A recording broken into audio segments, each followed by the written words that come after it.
तुमने कभी Vasco D gamma की बात को सुना? वास्को डी गामा कह रहा है, उसने डायरी में लिखा कि एक कान्हाजी भाई नाम का गुजराती व्यापारी मुझे मिला, समुद्र में यात्रा करते समय मिला मुझे व्यक्ति वो। मैंने उसने पूछा कहाँ जाना चाहते हो? उसने कहा भारत जाना चाहता हूँ। वास्को डी गामा लिख रहा है उसके पास मेरे जहाज से भी 4 गुना बड़ा जहाज था। उसने कहा चल मैं तुझे लेके चलता हूं। उसे जो गोवा में आना था इसलिए गोवा में आग उतर गया। वो सूरज क्या बस रोजगार देता उसको, या बस सूरज में आ गया। लेकिन हम इतिहास को सारी की सारी जितनी गतिविधियां हैं, जितना विकास है, सबके नाम पर हम अंग्रेजों को ठप्पा लगाते हैं। विदेश ठप्पा लगाने में लगे, फिर संस्कृति रक्षा कैसे होगी? तो पहला है धरती की रक्षा, भारत भूमि की रक्षा, और दूसरा इसकी संस्कृति की रक्षा। भारत भूमि की रक्षा तो सशक्त हाथों में राष्ट्र को दे दो, राष्ट्राध्यक्ष करता है। जैसे मैंने अभी आपको अफगानिस्तान को उदाहरण देकर के बताया। अब संस्कृति की रक्षा नहीं हो रही है आपकी, या आप नुकसान में हो। आपके बच्चों को नहीं पता वैदिक संस्कृति क्या है, महापुरुष क्या है, रामायण क्या है, महाभारत क्या है, हमारा इतिहास क्या है। इस्लाम वालों को पता है, ईसाइयों को पता है। अब किसी मुसलमान के बच्चे से पूछो तुम्हारा धर्म ग्रंथ क्या है, तो क्या बताएगा जी? कुरान शरीफ कहे। कुरान खाली नहीं बोलता, कुरान शरीफ कहेगा।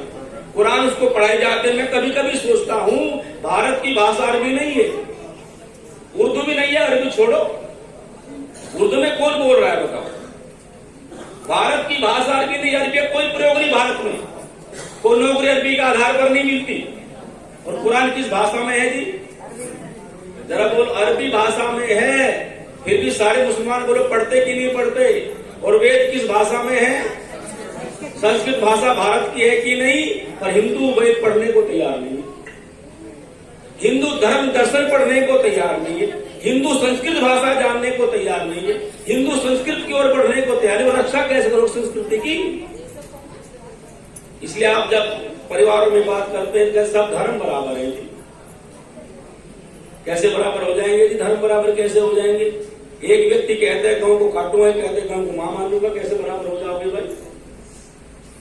और एक जो है एक प्रकार का जो है कहा जा रहा है कि एकता आ जाएगी, इस बात से एकता आज तक नहीं आई, क्योंकि समान विचारधारा में एकता होते, विपरीत विचारधारा में एकता कभी नहीं होती।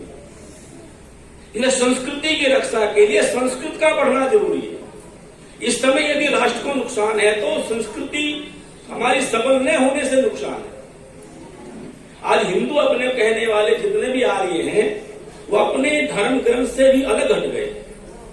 तो घर में कोई वैदिक पुस्तक नहीं है, कोई सत्याग्रह प्रकाश तक भी नहीं पढ़ते, दूसरी पुस्तकें भी नहीं पढ़ते, गीता भी नहीं पढ़ते, रामायण भी नहीं पढ़ते, रामचरितमानस तक भी नहीं पढ़ते। क्योंकि कोई जो शिक्षा से रही नहीं, परिवार में वातावरण रहा नहीं, तो हमें शिक्षा मिले कहां से? तो पहला भूमि, दूसरा जन, और तीसरी जन की संस्कृति। संस्कृति कौन सी? वैदिक संस्कृति। इस संस्कृति में क्या कहा था? मनुर्भव जन्ये देव्यम जन्म। हे संस्कार के लोग, तुम क्या बन जाओ? मनुष्य बन जाओ। अच्छा, मैं आपसे पूछना चाहता हूं, दुनिया में जितने मजहब हैं, क्या कोई कहता है मनुष्य बन जाओ? ईसाइयों को पढ़ो, कहता है ईसाई बन जाओ, इस्लाम वाले कहते हैं मुसलमान बन जाओ, कोई कहता है जैन बन जाओ, कोई कहता है बौद्ध बन जाओ, कोई कहता है कुछ बन जाओ। पर वेद माता क्या कहती है? स्तुता मया वर्ता मेरी माता। वेद माता कहती है संसार के लोगों मनुष्य बन जाओ। मनुष्य बन जाओगे तब तुम सच्चे अर्थों में आर्य बन जाओगे, राष्ट्र कल्याण कर पाओगे। कौन है क्या संदेश दुनिया में दे रहा है? दूसरा, हमारी राष्ट्रीय चिंतन कितना बड़ा है। आप देख राष्ट्रीय चिंतन कितना बड़ा है हमारा भारत के लोगों का। हमने एक वाक्य दिया वसुधैव कुटुंबकम। एक बात और हम देखते हैं, हमारे पूर्वजों ने, यदि हम इतिहास का अवलोकन करें तो वेद की संस्कृति के लिए ही कर्म किया। आप देखिए, रावण को राम ने मारा, क्यों मारा जी? रावण का राज्य अलग है, राम का राज्य अलग है। रावण की सीमाएं अलग है राज्य की, राम की सीमाएं अलग हैं। भूमि सुरक्षित है सबकी, भूमि पर कोई आक्रमण नहीं है। फिर रावण को क्यों मार दिया? इसलिए मारा, जब आप रामायण को पढ़ोगे इसलिए मारा कि रावण ने वैदिक संस्कृति तक ह्रास प्रारंभ किया। वो संस्कृति का को ध्वस्त करने वाला व्यक्ति था, संस्कृति का को नष्ट करने वाला व्यक्ति था, यज्ञ को नष्ट करने वाला था, वैदिक सिद्धांतों का विनाश करने वाला था। अब मैं आपसे पूछना चाहता हूं, जो व्यक्ति वैदिक सिद्धांतों का विनाश करे और वो राष्ट्र के भीतर रक्षा करने की बात करे, रक्षा हो सकती है? इसलिए आप आर्यों सबका दायित्व एक बनता है कि हम संस्कृति की रक्षा कर लें, वैदिक सिद्धांतों की रक्षा कर लें, वेद की रक्षा कर लें। तो वैदिक सिद्धांतों की रक्षा होने से राष्ट्र की रक्षा हो जाएगी।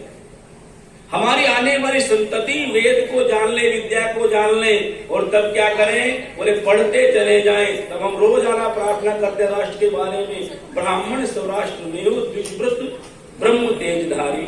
कैसा हो ब्राह्मण? वेद विद्या को धारण किए हुए हो। ब्राह्मण जिस दिन वेद विद्या को धारण करके निकल जाएगा और चारों ओर कहेगा, सुनो एक बात और सुनो ध्यान से, राष्ट्र में 4 प्रकार की कमियां होती है, 4 प्रकार। पहली होती है अशिक्षा, अविद्या, जिसके कारण से सारी बुराइयां दुनिया में जन्म लेती है, राष्ट्र का विनाश करती है। पहली होती है अविद्या, अशिक्षा। दूसरा होता है अन्याय। तीसरा होता है अभाव, कह लीजिए आपकी बात पूरी कर रहा हूं। और चौथा होता है आलस्य। ब्राह्मण वह है जो विद्या का नाश करने वाला। राष्ट्र का ब्राह्मण, जैसे कह रहे थे, वयम जाग्र्याम पुरोहिता, राष्ट्र के लिए पुरोहित ब्राह्मण वर्ग जाग जाए और विद्या का प्रचार करे और कसम खा ले कि यदि मेरे रहते रहते भारत के भीतर अविद्या नहीं फैलेगी तो राष्ट्र की रक्षा हो जाएगी। ये पहला दायित्व ब्राह्मण का है। अक्षत्रिय का क्या धर्म है? मेरे रहते हुए अन्याय नहीं होगा। वैश्य का क्या धर्म है? मेरे रहते हुए भूखा नहीं सोएगा। और शूद्र का क्या धर्म है? मेरे रहते हुए फैक्ट्री बंद नहीं होगी, कोई व्यवसाय बंद नहीं होगा, आलस्य नहीं होगा, प्रमाद नहीं होगा, राष्ट्र की उन्नति भी होगी, राष्ट्र का वैभव भी बढ़ेगा। हम सब राष्ट्रभक्त लोग यहाँ बैठे हैं। जितना जितना जिसका सामर्थ्य है वर्तमान समय में चिंतन करते चले। सारे विश्व में उथल पुथल मची हुई है, सारे विश्व के भीतर।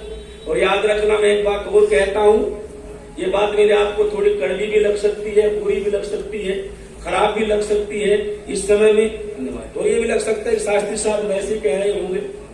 1930 में या 1935 में या 1940 में कोई व्यक्ति कराची के किसी व्यक्ति को ये कहता सिंध में कि भैया तुम सन 47 में तुम यहाँ नहीं रह पाओगे, तो क्या